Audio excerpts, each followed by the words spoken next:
Saya langsung saja. Jadi dari Kementerian Perdagangan pada kesempatan ini ingin menyampaikan dua hal. Pertama, peluang ekspor produk udang untuk pasar ekspor tentunya. Yang kedua, program-program dari Kementerian Perdagangan yang mungkin bisa dimanfaatkan oleh KPU pelaku usaha. Saya tidak mau dengan kantun masih on progress gitu ya. Saya izin yang dari screen langsung. Jadi Bapak Ibu sekalian, kalau kita melihat peluang ekspor produk udang, kita ke ekspor ke global, saya mau melihat dulu market size secara keseluruhan di dunia, ya. Jadi nilai ekspor produk udang di dunia ini kisarannya antara 18 miliar sampai dengan 22 miliar, boleh. Nah ini. Jadi kalau kita coba refleksikan nilai 22 miliar ini dengan total ekspor kita itu 10% deh. 10% dari ekspor udang dunia dan dari ekspor total kita itu 10%. Jadi ini potensinya luar biasa. Sekarang nih di struktur ekspor kita, Bapak Ibu sekalian, yang penyumbang pada saat ekspor kita itu ada dua.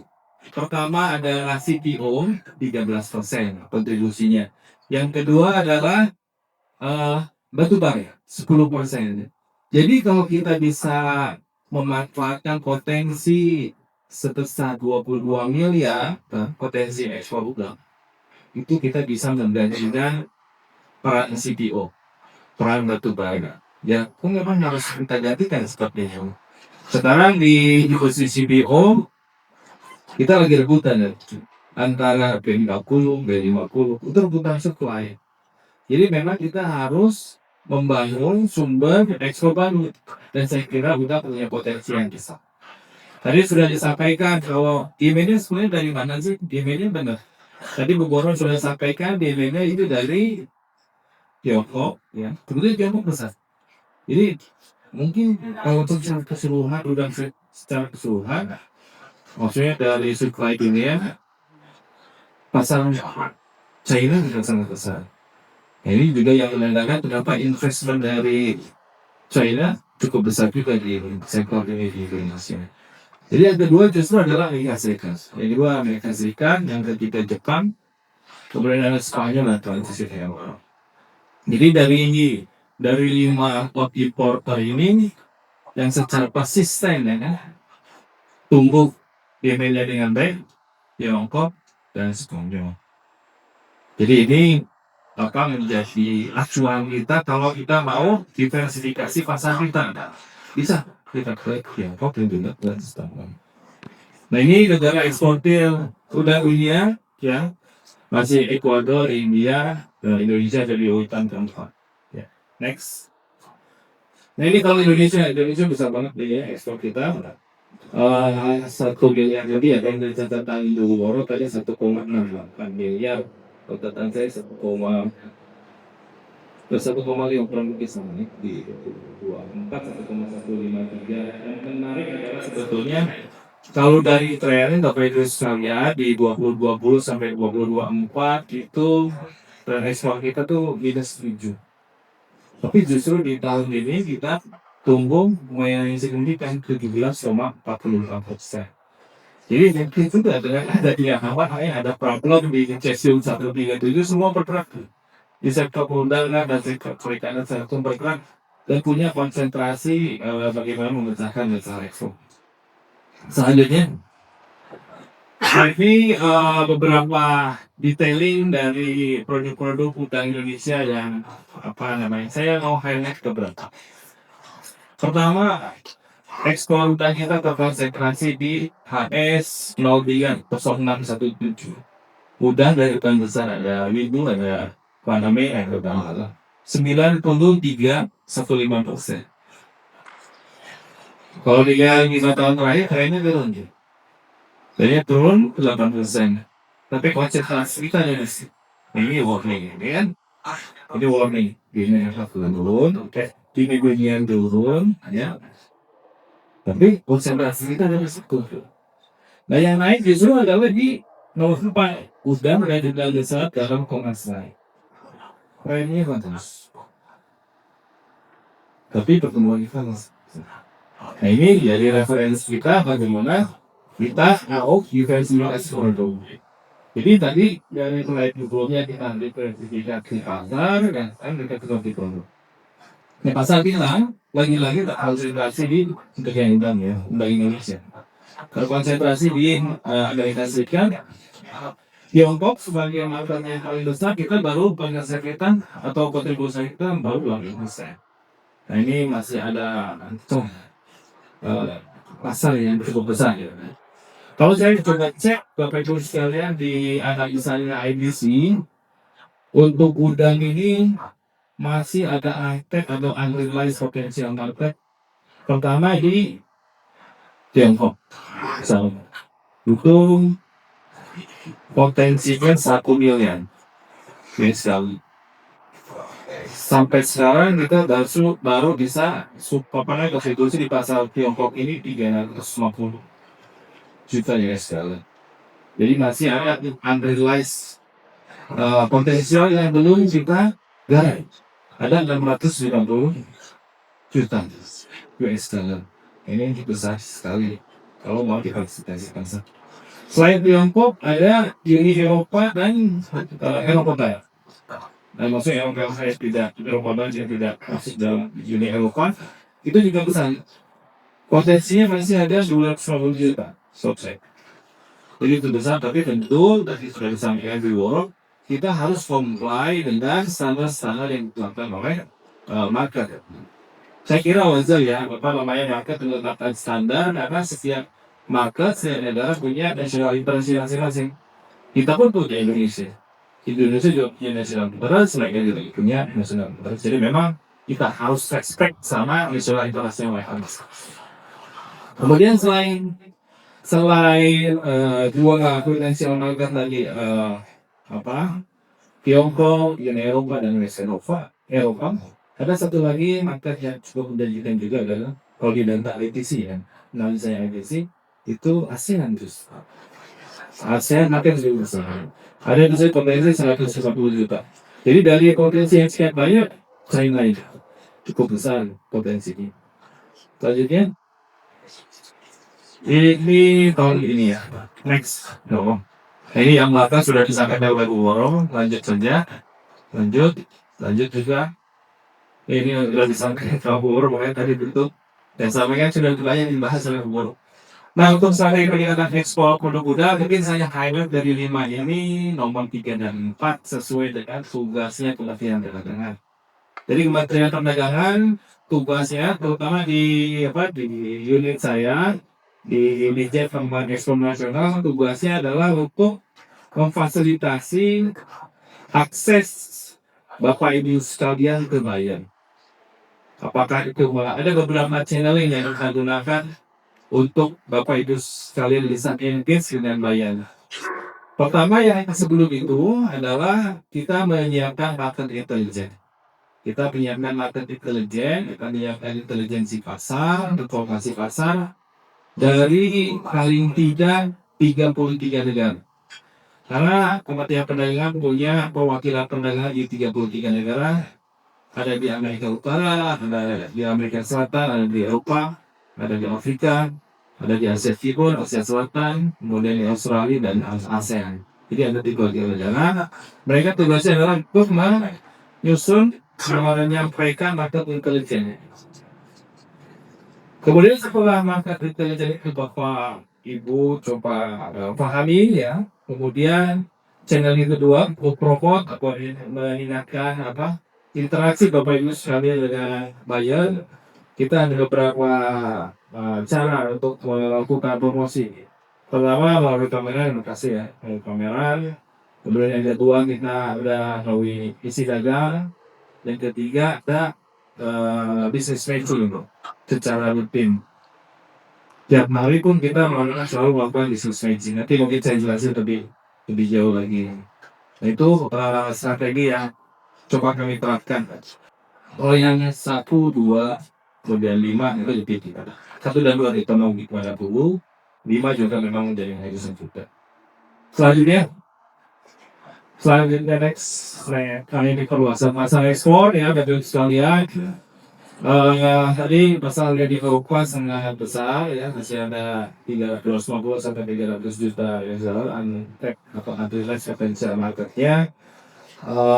Mudah-mudahan sesuai target penandatanganan Indonesia USECA, mudah-mudahan bisa ditandatangani di Januari 2026 sehingga bisa berbahu di perjanjian kerjasama ini. Karena perjanjian kerjasama ini prinsipnya tiga sebetulnya. Pertama, meningkatkan daya saing dia.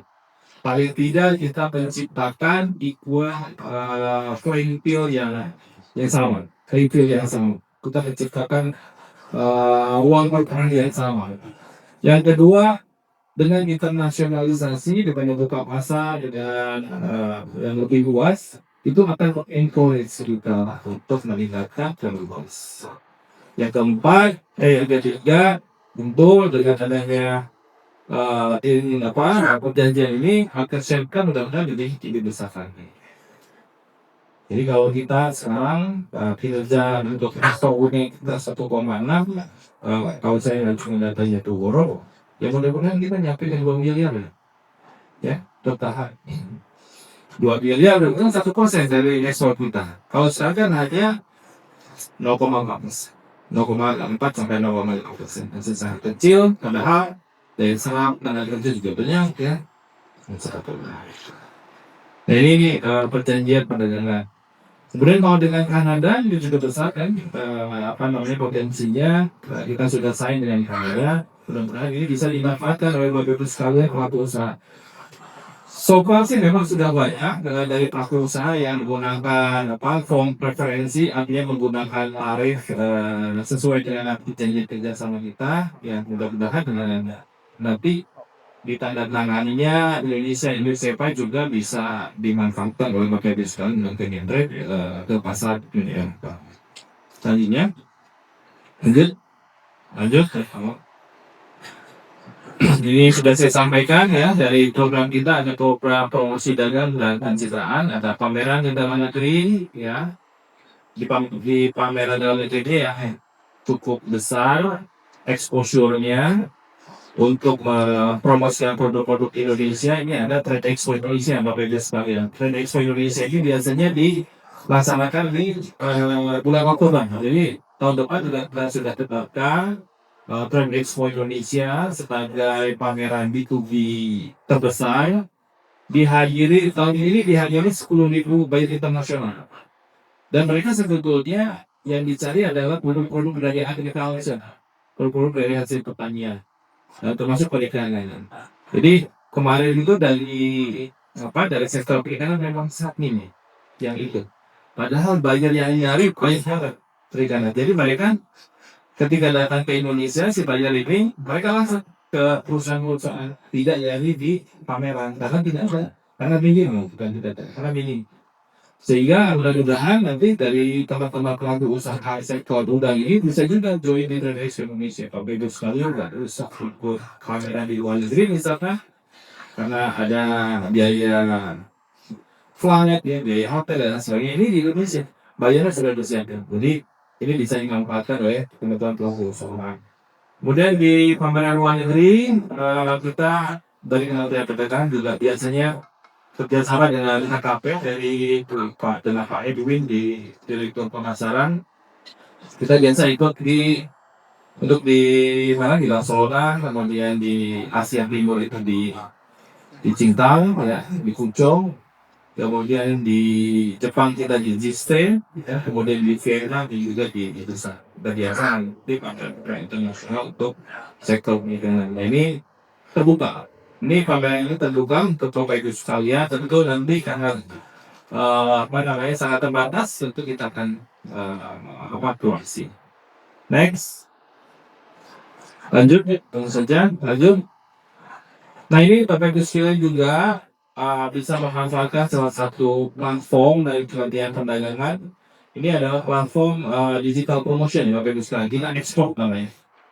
Di situ Bapak Ibu sekalian bisa bisa mempromosikan produknya kepada buyer internasional, karena si platform Mina Ekspor ini terus dipromosikan oleh teman-teman perwakilan perdagangan tadi yang di tingkat negara, sehingga memungkinkan Kalau Bapak Ibu sekalian menjadi anggota dari platform Mina Ekspor ini, memungkinkan produk-produk Bapak Ibu sekalian atau Bapak Ibu sekalian bisa mendapatkan inquiry dari lain langsung.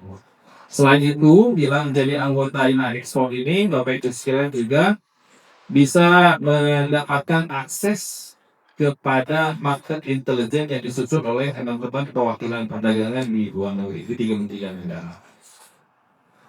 Next, selanjutnya, selanjutnya.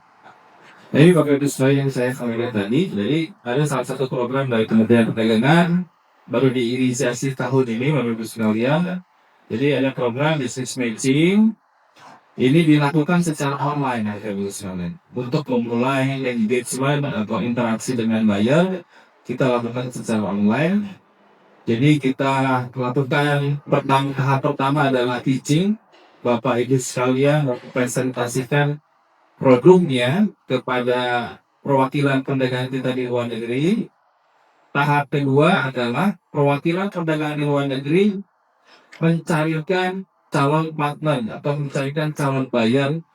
Untuk ke tahap ketiga adalah Bapak Ibu sekalian melakukan presentasi kembali dengan buyer secara langsung melalui online. Dari bulan Januari sampai dengan bulan Oktober, alhamdulillah ada purchase order yang dihasilkan dari business matching online ini. Tidak perlu ketemu secara fisik, walaupun memang diperlukan biasanya dari buyer akan melakukan service. Dari transaksi yang didapatkan dari next purchase ordernya sampai 60 juta. Jadi kalau ya memang nggak besar ya kalau di relevan ke mana ke nilai total ekspor kita sudah, tapi alhamdulillah dengan online kita bisa menciptakan purchase order sebesar hampir 60 juta. Next, selanjutnya lewat aja. Nah ini beberapa pameran yang biasa kita lakukan. Kementerian Perdagangan tidak lakukan sendiri, ya, tapi bekerja sama juga dengan Kementerian KKP dan juga lembaga lain supaya representasi dari Indonesia juga representatif, gitu ya. Ada Sena, Registe, ada di Vietnam, ada di Dusan, dan juga ada di China. Next, ya ini Chinese Phone next. Ya ini yang di dalam negeri, ya. Selanjutnya, ini 14 sampai 16 Oktober.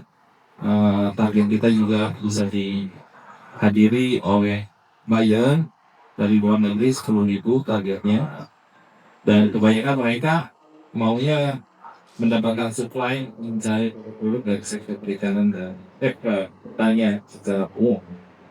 Next, saya kira itu yang bisa saya sampaikan. Untuk slide berikutnya mungkin bisa dibaca langsung, bisa di-share teman-teman. Mudah-mudahan apa yang saya sampaikan bermanfaat bagi kita. Terima kasih.